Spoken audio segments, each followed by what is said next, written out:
Servo, questions are being asked this morning about Married at First Sight Australia after claims that contestants were not told about their partner's criminal pasts.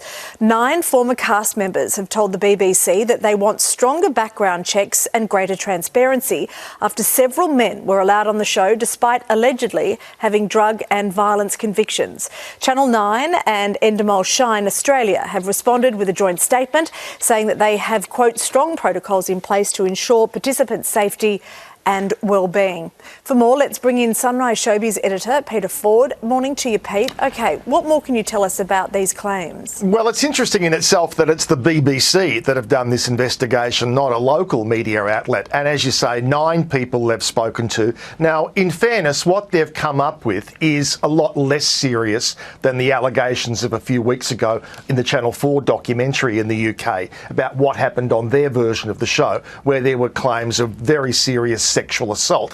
Thankfully, that is not the case with this investigation. So there are 2 things they've pinpointed. One is a former participant in the show who said the person she was matched up with did have a drug conviction in the past, and another person found out that the person they were matched up with had previously been convicted of affray. Now, affray is kind of like a milder version of assault. So they're the 2 things. But the point is, you're playing with fire, and these participants believe that they should have been told before they signed up that this was the possibility. This was the background of the person who they were going to be matched up with.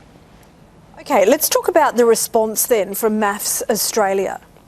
Well, I think it's interesting if you look at that statement where they say at the very end, continually evolving. So I think maybe even they know that they have been playing with fire and they have to lift their game. I mean, they go to great lengths to say they do background checks on people, criminal records, etc. They go for psychological testing. But interestingly, they're not denying there that, you know, they're not saying, oh, we told these people about the backgrounds of the blokes. They're not saying that at all. So clearly, I think they have a big problem on their hands in terms of the next series, which obviously at this point will already be in pre-production. They will have to be very, very certain of who they're signing up to be a part of it, because they really are now under very close scrutiny. Yes, absolutely, under the microscope. OK, thanks very much, Peter Ford. As always, Thanks. Thank you.